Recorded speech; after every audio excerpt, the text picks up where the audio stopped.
basement of La Penta, it's WICR. Hello, everyone. Welcome back one final time to the Sports Vault. Jersey, Joe Archino, and Big Shot Robin Rob.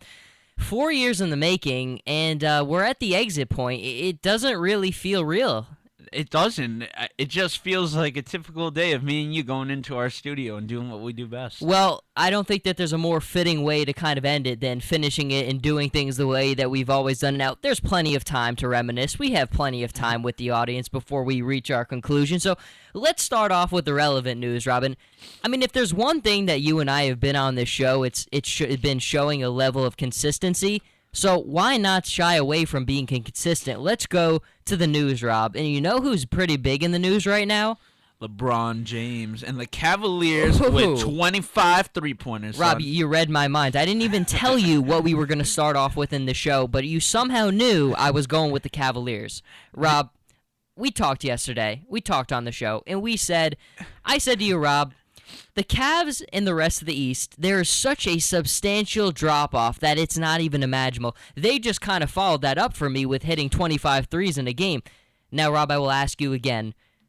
Is that drop-off that I talked about the other day, are you buying in yet, or are you still going to fight me on the last show, Rob? I will still fight you with I knew you one. were going to fight me. They're going to win this series, but they are not winning the NBA Finals. Rob. Well, will you at least concede that they will walk to the finals? I'm not saying they're going to win the championship, but will you at least concede that they will get to the finals with no problems at all? Absolutely not. The Miami Heat and them are going 7 games. 7 games without Chris Bosh. 7 games. Cleveland just made a statement. 25 threes in a game. Oh, they played an old man team. They did. I don't like Atlanta. And if there's anything we are also on this show, it's being honesty brokers. And that's one thing Rob certainly has always been, and I've always tried to do as well, as be an honesty broker. But, Rob, let's look at it realistically. I mean, we're going to have Game 2 tonight of Miami and Toronto, and I really don't think either of those teams is very strong, but it will be. I will concede this point, and I'm going to give you a point only because it's the final show, Rob, because Dwayne Wade is a champion, and even with the Heat's problems, it's an emotional game, it's an emotional series, but I just can't see it. Defensively, they're just too weak. Miami would be able to win it, Joe. They will be able to win it. All right, well, let's go to the West for a minute then, because I think that we are all kind of a little surprised because we thought that Portland plays up better than their potential actually is on that team. Damian Lillard and CJ McCollum really have that team figured out, but when we look at Golden State, they're down 17 in that game. They come back and they win that game. They're up 2-0 without Stephen Curry. I don't think they even need Stephen Curry for this series, and they most likely won't have him. But, I mean, are they showing the model they don't need Stephen Curry to win? I would say they're showing it now. Now they don't need him because you know what, Joe? These first 2 rounds, yeah, I'll give it to Portland. Incredible year. You know, we look at the departure of LaMarcus Aldridge, and that team really needed to identify themselves that they could somehow last around in this tough Western Conference, which they did. They put up extraordinary numbers. But the thing is, we're going on to future rounds. When you look at if you go against San Antonio, Tony Parker going up against Sean Livingston. Will we see that type of guard? You need that Steph Curry. Yeah, you know what? He's not the greatest on defense, but you need a fast-paced guard like that who's going to be able to blow Parker out down the lane. Well, then we go to the other series. You have San Antonio and Oklahoma City, and even them, they kind of go back and San Antonio blows the doors off of them in Game 1, and then it's a completely different story in Game 2. But I think when you look at all the teams in the NBA playoffs this season, and again, Rob, you're going to call me crazy, but it's the last show, so why not? The team that has shown the greatest level of consistency is, who do you think I'm going to say? San Antonio Spurs. The Cleveland Cavaliers, Rob. They have not lost a game in the postseason so far this season, and I think it wasn't the prettiest series against Detroit. They were getting their legs up and running, and because they swept that series, they had so much extra rest. And you see what that extra rest is doing. The 25 three-pointers in a game. I honestly think they sweep this series like they did to them last season. And that was and here's my question to you. Last season, I've said it many times, that was LeBron's easiest path to the finals ever. Kevin Love was out that entire postseason. Kyrie Irving basically didn't play in that entire series against Atlanta. It was very limited against Chicago. And that was his easiest path to the finals without his two other best players. Now he has them. I think this is going to be his easiest path ever to the finals, although you're still fighting me because you think the Heat's going to give him a problem. They are going to give them a problem. They are. Dwayne Wade. This is a matchup of a lifetime that we will only see once. We're only going to see once, and Dwayne Wade is going to punish LeBron James. I want to tell everyone watching right now, Robert Buncardo is one of the smartest people I've ever met in my whole life and that I will ever know. But Robert Buncardo lost a bet last playoff, and he bet that the Chicago Bulls would beat the Cleveland Cavaliers in the postseason. Now, Rob, that didn't really go your way. You still owe me Dairy Queen for that, and we will make sure that compensation is properly paid out at a given time in the future. But at this point, Rob, you made that bold prediction. I love bold predictions. It's one of the things I like about your nickname, Big Shot Rob. You make the bold predictions. But right now, Rob, I just don't think that's a smart thing to... Have you not learned from your mistake picking the Bulls? No, I have not. That's the thing. I will not give up. Well, you're adamant about it, and I respect that. This. I'll tell you who else is winning right now, not just on the court, but off of it, is LeBron James. Space Jam 2. It seems like LeBron... And we were talking about the other day, Rob, how good LeBron could be as an actor. He was in Trainwreck. People applauded him for how well he did. Now it seems like he's going to take his talent to Space Jam 2. Now, I think Space Jam 1 is a movie that holds such a special place in so many people's heart because everybody loves Michael Jordan. It was Jordan's claim, one of his many claims to fame. People identify him as the Space Jam guy.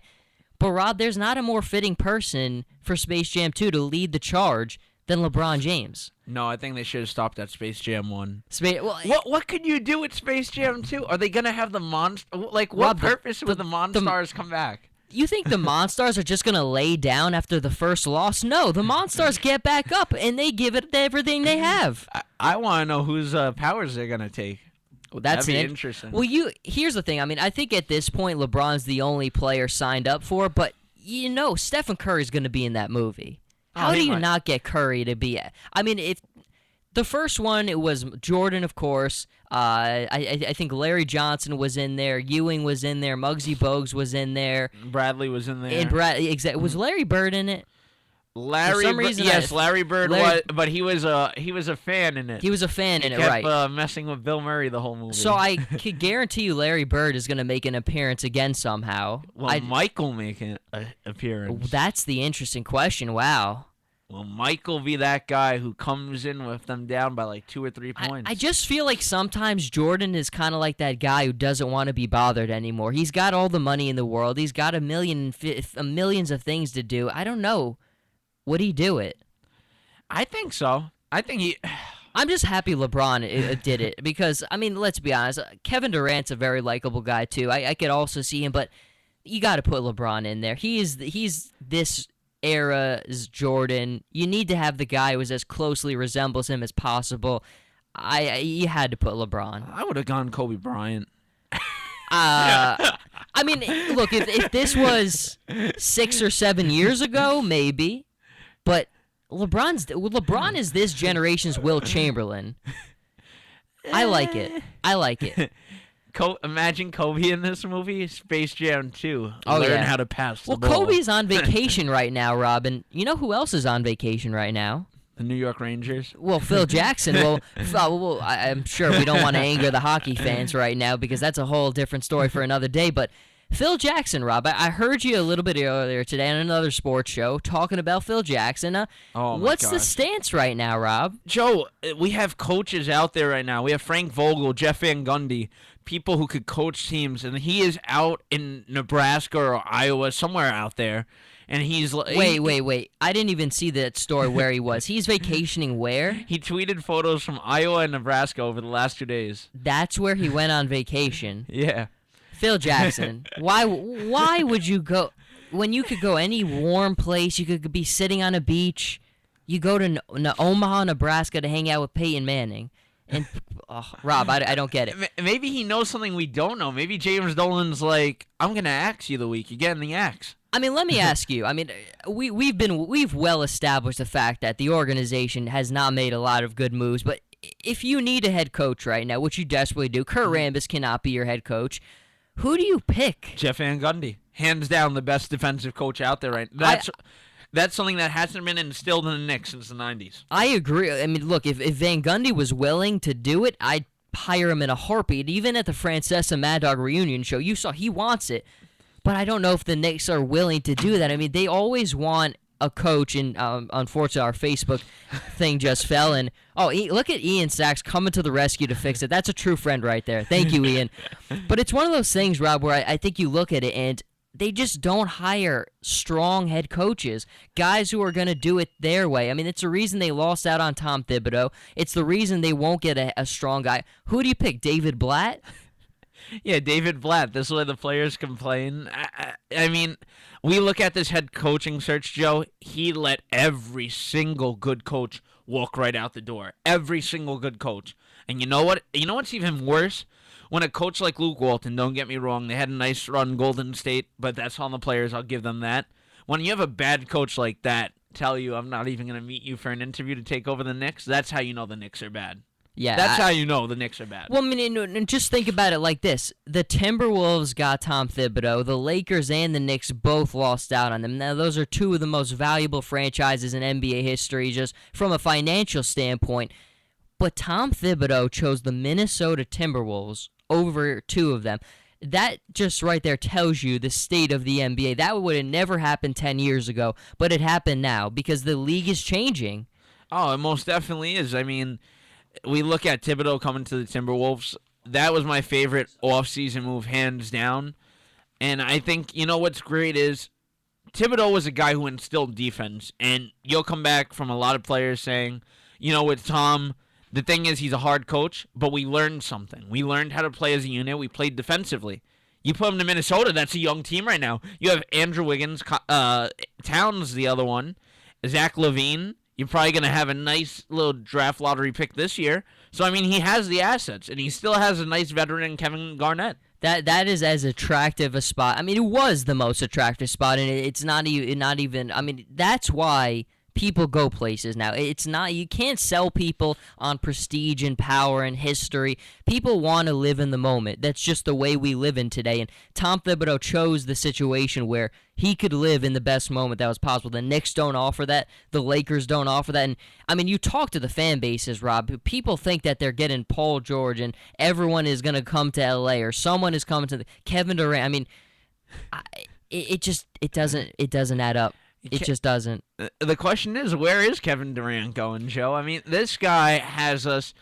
It feels like the LeBron James summer all over again, except he didn't plan a special event to make an hour-long announcement. I had to sit down on my couch. Rob, he made one mistake. If that's the worst thing you can say about LeBron James, I think he's done a pretty good job. No, that's not there's worser things. All right. You want to know what's worse, Joe? What's worse, Rob? He didn't beat the San Antonio Spurs in 2007. Yeah, because he had so much help with him that helped tremendously. He had Ilgauskas. Zydrunas, yeah. He had Daniel Gibson, too. What a player. But that was a roster, man. How did LeBron get swept there? You forget how good those players really were. I mean, when you think about it, the stat sheet lies. Zydrunas Ilgauskas, all-star. Daniel Gibson should be in the Hall of Fame. What did Gibson have, Joe? I think he had one, 25-plus game, and everybody was like, he's a great point guard. I think he got lost on his way to the arena a couple times that series. I think LeBron drove one way and everyone else drove the other way or just forgot where they were at times. But I apologize for my phone falling. It kind of messed up the Facebook stream. Ian Sachs, our hero right here, tried to do what he could. But we're going to go to a quick break. We're going to get that reset, and we're going to give everybody reset up here. So Jersey Joe, Big Shot Rob, don't go anywhere. The final show of the Sports Vault with the two of us. We will be right back.